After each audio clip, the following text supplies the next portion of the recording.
नमस्कार, मी भारती. माझं YouTube channel Shilwant फॅमिलीमध्ये तुमचं मनापासून खूप खूप स्वागत आहे. तर चला, तर आज आपण दुधीची भाजी करत आहोत. दुधीची भाजी कशी बनवायची एकदम सोप्या पद्धतीत हे मी तुम्हाला आज सांगणार आहे.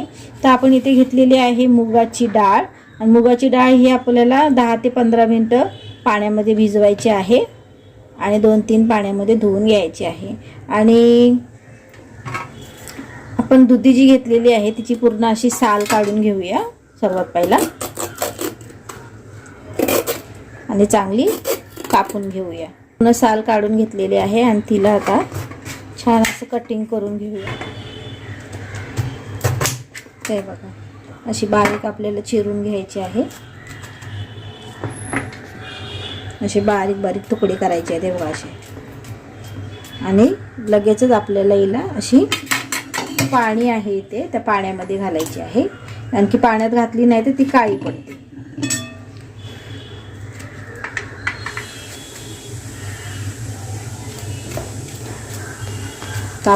तर दुधी आपण चांगली अशी कापून घेतलेली आहे बारीक आणि पाण्यामध्ये घातलेली आहे. तर इथे आपण घेतलेले आहेत 2 कांदे, 1 टोमॅटो. यालाही आपण चांगलं आता चिरून घेऊया. तर टोमॅटो कांदा आपण कापून घेतलेला आहे. तर चला, तर आपण आता फोडणी कशी द्यायची हे मी तुम्हाला सांगणार आहे. तर आपण इथे कढई जी आहे ती गरम करायला ठेवलेली आहे. तर त्यामध्ये आपल्याला घालायचं आहे तेल. सर्वात आधी तेल घालून घेऊया. 2 पळी तेल घातलेलं आहे.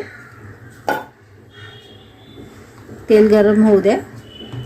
आपलं तेल असं मस्त गरम झालेलं आहे. त्यामध्ये आपण घालणार आहोत थोडंसं हिंग.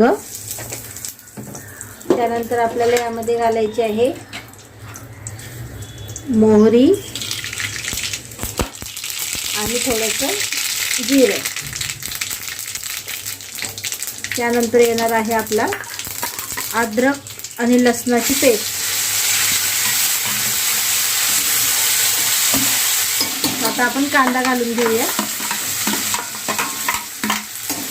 आणि चांगलं तेलामध्ये फ्राय करून घेऊया.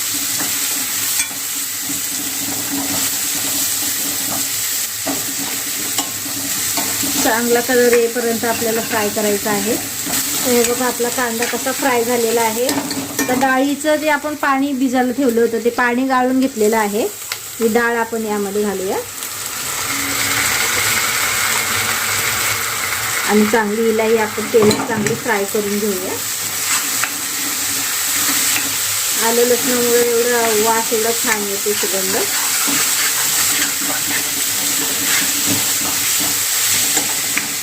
त्यानंतर घालूया आपण टोमॅटो. एक असा मोठा टोमॅटो घेतलेला आहे, तो घातला आहे आपण.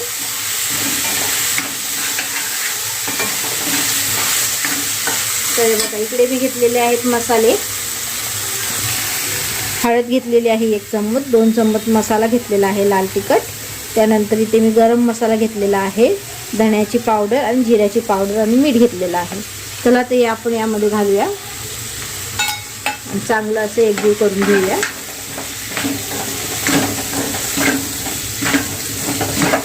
तर आपल्याला यामध्ये घालायचं आहे थोडंसं पाणी. मध्ये आपल्याला थोडंसं पाणी घालायचं आहे असं.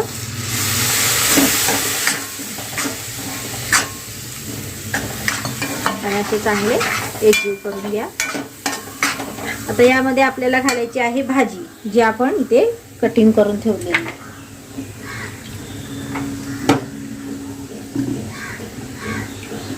चला, ही भाजी जी आहे ती आपण कढईमध्ये घालूया आणि चांगली अशी मिक्स करून घेऊया.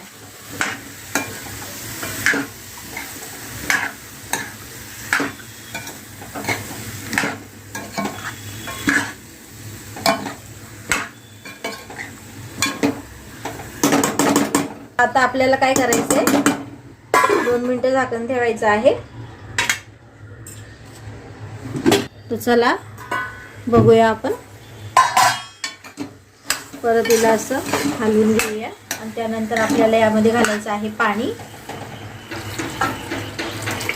मी 1 तांब्या पाणी घातलेलं आहे आणि हिला चांगली आता उकळ येऊपर्यंत चांगली शिजून घ्यायची आहे आपल्याला. आपली डाळ जी आहे ती पूर्ण यामध्ये शिजली पाहिजे. यावरती ठेवूया झाकण आणि बघूया 10 मिनिटात.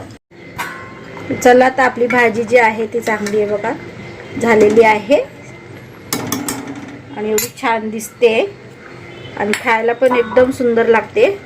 तर चला तर आपण यामध्ये कोथिंबीर घालूया. बारीक चिरून कोथिंबीर ठेवलेली होती आपण इथे, ते आपण यात घालत आहोत. आणि आपली अशी दुधीची भाजी ही जी आहे डाळीमध्ये, जर तुम्हाला हे पाणी पूर्ण आटवायचे असेल तर तुम्ही हा रस्सा पूर्ण आटवू शकता, तरीही छान लागते. रस्सा भाजी असेल तरीही छान लागते. भातासोबत, चपातीसोबत, भाकरीसोबत, कशाही सोबत तुम्ही खाऊ शकता. व्हिडिओ आवडला असेल तर लाईक, शेअर, सबस्क्राईब करायला विसरू नका. अशाच नवीन रेसिपी तुमच्यापर्यंत पोहोचवण्याचा प्रयत्न करेन. व्हिडिओ बघितल्याबद्दल थँक्यू.